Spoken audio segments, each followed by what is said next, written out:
Hello friends, हाय, good morning, जय શ્રી કૃષ્ણ. કેમ છો? સપના કુકિંગ્સમાં આપ સૌનું હાર્દિક સ્વાગત છે. આજની મારી રેસીપી છે દાળ બાટી.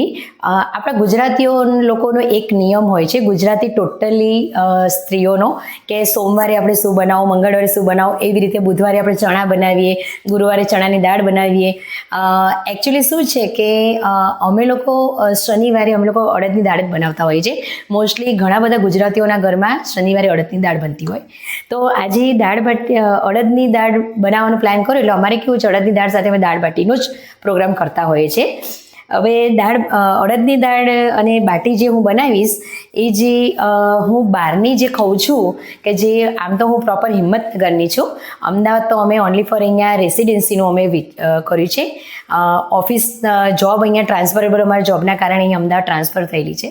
આમ હું હિંમતનગર છું. હિંમતનગરની હરિઓમ દાળ બાટી છે, રાધે દાળ બાટી છે, એ બધી દાળ બાટીનો ટેસ્ટ બહુ જ સરસ હોય છે, કારણ કે ત્યાંથી અમારે સીધો રાજસ્થાનનો પટ્ટો હોય છે, એટલે રાજસ્થાન હાઈવે લાગ્યું પડે છે આગળ તમે જાઓ તો કેવું છે કે ત્યાંનો જે ટેસ્ટ છે, અમદાવાદમાં મને ક્યાંય ટેસ્ટ મળ્યો નથી. અને એ ટેસ્ટ પ્રમાણે હું જો ઘરે બનાવું તો મારે સેમ એ જ ટેસ્ટ બનતો હોય છે.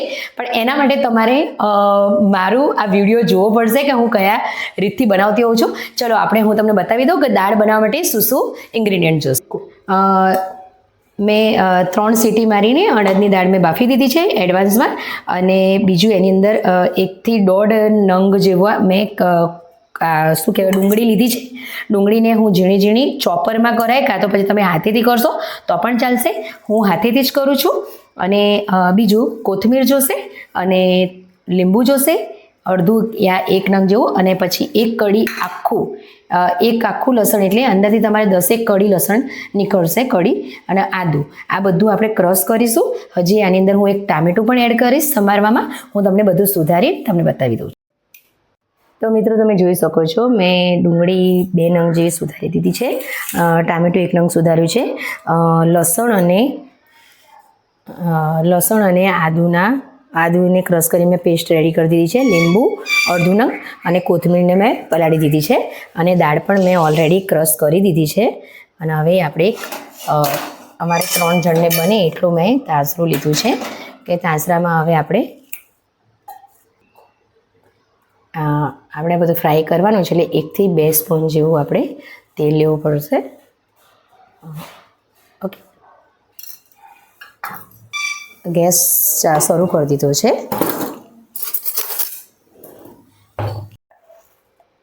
ગેસનો આંચ આપણે થોડો સ્લો કરીને તેલ ગરમ થઈ જાય એટલે 1 ટેબલ સ્પૂન જેવું આપણે જીરું નાખી દઈશું. જીરું લાગે કે હવે તતડી ગયું છે અને થોડુંક બ્રાઉન કલર જેવું થઈ જાય એટલે પછી આપણે એની અંદર પહેલાં ડુંગળી નાખી દઈશું.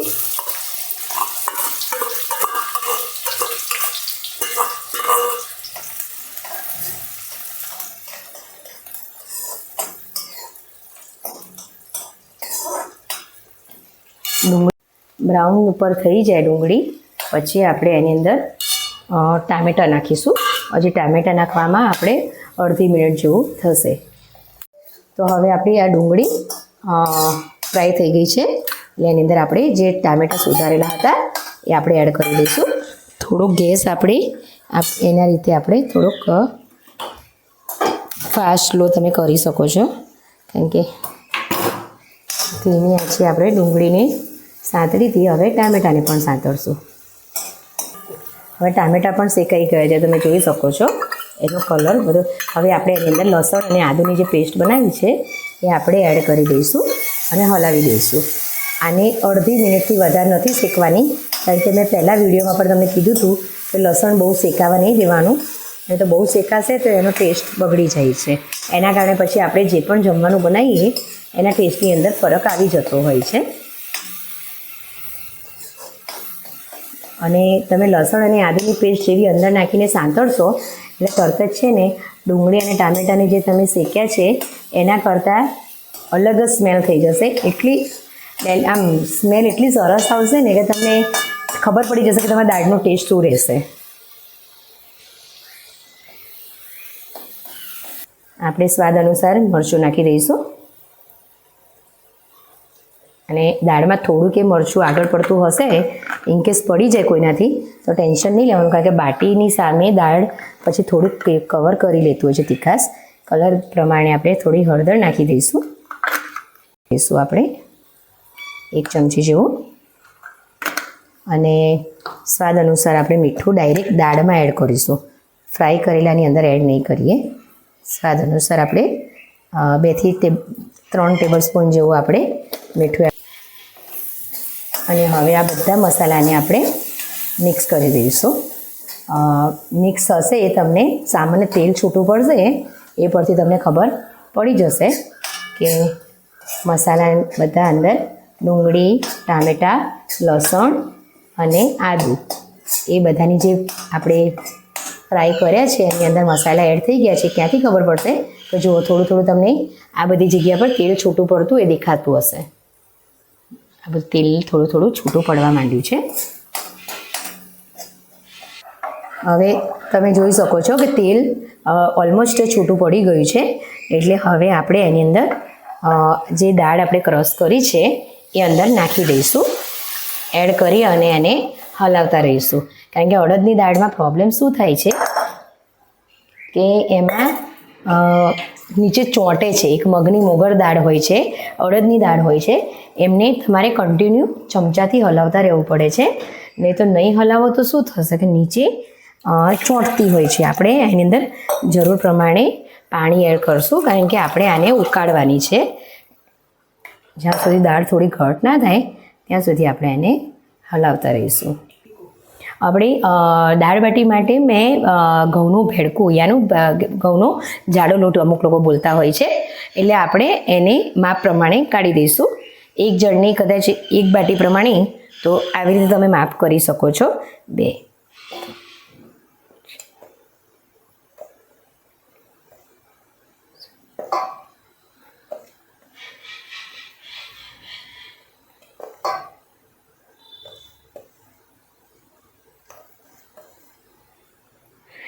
મેં 13 બાટીના માપ પ્રમાણે લોટ કાઢ્યો છે. તમારે 1 બાટીનો લોટ કાઢવો હોય તો તમે આ પ્રમાણે કાઢી શકો છો, કારણ કે આની અંદર પાણી એડ થશે એટલે સામાન્ય આ લોટ ફૂલતો જ હોય છે. બરાબર? તમે થોડુંક ઓકે 13 થી 14 બાટીનું મેં માપ કાઢ્યું છે. હવે આપણે લોટની અંદર સ્વાદ અનુસાર 1 થી 1.5 ટેબલ સ્પૂન આપણે મીઠું એડ કરી દઈશું અને ચપટી અજમો નાખીશું. અજમાથી કેવું છે કે બાટીનો ફ્લેવર પણ સરસ આવશે, પ્લસ આ અડદની દાળ જે છે, અડદની દાળ એક પ્રમાણે તમારા અમુક લોકોને સદતી નથી હતી, પેટમાં કોઈને ખાવાથી પેટમાં દુખતું હોય છે, બરાબર? એટલે એનાથી તમારે શું છે કે અજમો સામે તમને કોઈ પ્રોબ્લેમ નથી થવા દેતો. અડધી ટેબલ સ્પૂન જેવું આપણે જીરું નાખી દઈશું અને થોડુંક આપણે 1 ટેબલ સ્પૂન જેવું આપણે મોણ નાખી દઈશું. આપણે વચ્ચે વચ્ચે દાળને હલાવતા રહેવું પડશે, કારણ કે અડદની દાળ છે એટલે નીચે ઓલમોસ્ટ નીચે બેસે જ છે. અત્યારે પણ તમે જોઈ શકો છો થોડા દાણા નીચે બેસી ગયા. આપણે હલાવશું તો જ, નહીં તો પછી શું થશે, નીચે મસાલો ચોંટી જશે અને ચોંટેલા મસાલાનો ટેસ્ટના કારણે આખો દાળનો પણ ટેસ્ટ બગડી શકે છે. હવે આપણે દાળ બાટી બનાવવા માટે જે લોટમાં જે ઇન્ગ્રીડિયન્ટ્સ આપણે એડ કર્યા છે એ બધા આપણે એડ કરીને આપણે એને હવે લોટને બાંધી દઈશું. નોર્મલ પૂરીનો લોટ બાંધીએ એ પ્રમાણે બાંધવાનો છે. તો ફ્રેન્ડ્સ, તમે જોઈ શકો છો કે આપણે જે ઇન્ગ્રીડિયન્ટ્સ એડ કર્યા હતા એ પછી આપણે લોટ આપણે એને રેડી કરી દીધો છે. અને જે આ લોટ આપણે જે બાંધ્યો છે એને પૂરી જેવું બાંધ્યું, તમે જોઈ શકો છો, પોચું. બરાબર? હવે આપણે બાટીના લુવા કરીને અને હું તમને બતાવી દઉં. મારે આપણે ગેસ શરૂ કરી દઈશું, કારણ કે એકવાર તંદૂર ઉપર મૂક્યા પછી કેવું છે કે ગેસ તમને શરૂ કરતાં ફાવતો નથી. આ દાળ બાટી માટે સ્પેશિયલ મેં તંદૂર પરચેસ કરી લીધેલું છે અને આને આપણે સાફ કરીને મૂકી દઈશું ત્યાં સુધી. જો આપણે બાટી માટે આપણે ભાખરી જેટલા નાના નાના લુવા લેવાના છે. તમે બહાર દાળ બાટી ખાશો ત્યાં કેવું હોય છે કે આમ ગોળ ગોળ જ હોય છે, પણ હું એ ટાઈપની નથી કરતી. હું સામાન્ય હોલ પાડું છું, કારણ કે પછી એનું રીઝન પણ હું તમને આગળ બતાવીશ કે આ હોલ પાડવાનું રીઝન શું છે. આપણે તંદૂર એક ગરમ થઈ ગયું છે, બરાબર? અને ઓલમોસ્ટ મારી બાટી પણ મેં કરી નાખી છે, વાળી દીધી છે. હવે એને આપણે તંદૂરમાં ગોઠવી દઈશું. ટોટલ મેં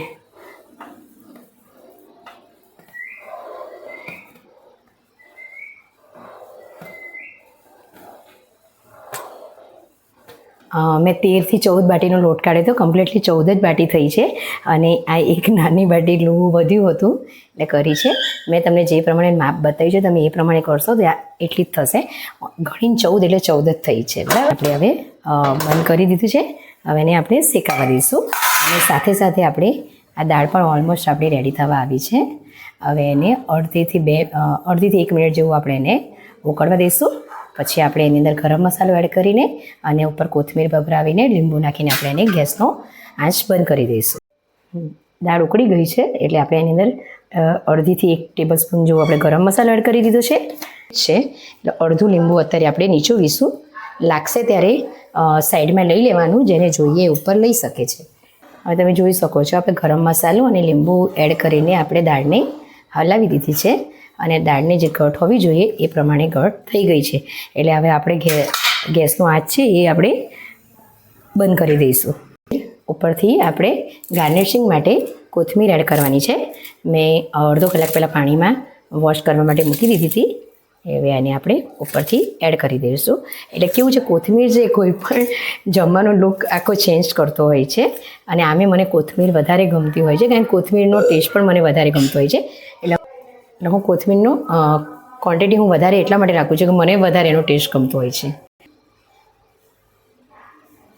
હવે તમે જોઈ શકો છો દાળનો આખો કેટલો ચેન્જ થઈ ગયો છે. આ છે દાળબાટીની સ્પેશિયલ અડદની દાળ, કે જે દાળબાટી તમે ખાવા જાઓ ત્યારે મેઇન એનો ટેસ્ટ હોય છે દાળ. અને હું સાથે લસણ ડુંગળીની જે ચટણી બધા બનાવતા હોય છે, પણ મારે દાળની અંદર જ હું એટલી સ્પાઇસી રાખું છું ને, લસણનો ભાગ પણ હું આગળ પડતો રાખું છું અને મરચાંનો ભાગ પણ આગળ પડતો હોય છે. હું ઓલવેઝ જમવામાં લાલ મરચું જ એડ કરતી હોઉં છું. લીલો મરચું અમારા ઘરમાં બને એટલું શું કહેવાય કે નાખતી જ નથી, કારણ કે એનાથી થોડું એસિડિટીનો એનો પ્રોબ્લેમ વધારે છે. લાલ મરચાંથી એસિડિટીનો પ્રોબ્લેમ ઓછો રહેતો હોય છે. એટલે હું લસણની ચટણી બનાવતી જ નથી. અને જો કોઈને બનાવવી હોય તો હું હવે નેક્સ્ટ ટાઈમ જ્યારે પણ દાળબાટી બનાવીશ ત્યારે લસણની ચટણી કમ્પલસરી હું બનાવીને તમને એકવાર એની પણ રીત તમને બતાવી દઈશ. ફ્રેન્ડ્સ, હવે આપણે બાટીને મૂકે 5 થી 7 મિનિટ થઈ ગઈ છે. હવે આપણે એને ચેક કરી લઈશું. હા, નીચે કમ્પ્લીટ શેકાઈ ગઈ છે. હવે એને ઉલટાવી દઈશું.